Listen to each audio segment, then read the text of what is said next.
یہ زندگی بھی عجیب چیز ہے صاحب، ایک دن مرنے کے لیے پوری زندگی جینی پڑتی ہے۔ آپ کی اصل ہستی آپ کی سوچ ہے، باقی تو صرف ہڈیاں اور خالی گوشت ہے۔ انسان جب اپنے کام میں تجربہ کار ہو جاتا ہے تو اس کی ریٹائرمنٹ کا وقت آ جاتا ہے، اور جب زندگی کی سمجھ آنے لگتی ہے تو اس کے جانے کا وقت آ جاتا ہے۔ صاحب، کچھ لوگ تو گھڑی کی طرح ہوتے ہیں، جب بھی ان کی طرف دیکھو اپنی اوقات بتا دیتے ہیں۔ صاحب، اصل درد تو وہ درد ہے جو ہمیں دوسروں کو تکلیف میں دیکھ کر محسوس ہو، ورنہ اپنا درد تو جانوروں کو بھی محسوس ہوتا ہے۔ صاحب، زبان بھی عجب شے ہے، بندے کو اس کے گھر لے جاتی ہے۔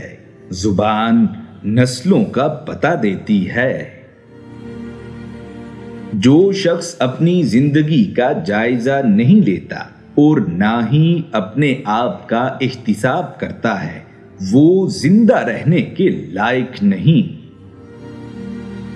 کچھ چیزیں قیمتی ہوتی ہیں جبکہ کچھ چیزیں مہنگی ہوتی ہیں۔ ان دونوں کا فرق سمجھنے والے کو سمجھدار کہتے ہیں۔ بے وقوف اور مردے اپنی رائے تبدیل نہیں کرتے، ورنہ زندوں کی دنیا تو تغیر و تبدل سے بھرپور ہوتی ہے۔ کسی کی تلاش میں مت نکلیں، لوگ کھوتے نہیں بدل جاتے ہیں۔ اعتماد خود پہ رکھیں تو طاقت بن جاتی ہے، لیکن دوسروں پہ رکھیں تو کمزوری بن جاتی ہے۔ صاحب، مطلبی دنیا ہے، سنبھل کے چلیے، کیونکہ یہاں تو لوگ اپنے ہاتھوں سے دفنا کر بھول جاتے ہیں کہ قبر کون سی تھی۔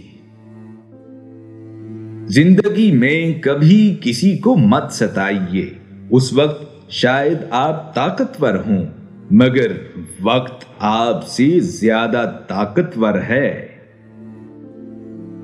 ہمارے حکمرانوں نے اتنی دولت گھروں میں اکٹھی کر لی ہے کہ عزت کے لیے گھر میں جگہ ہی نہیں بچی۔ گڑھے کے اندر پتھر پھینکا جائے تو ہیجان پیدا ہوتا ہے، مگر سمندر میں پورا پہاڑ ڈال دیا جائے تو وہ ویسے کا ویسا ہی رہتا ہے۔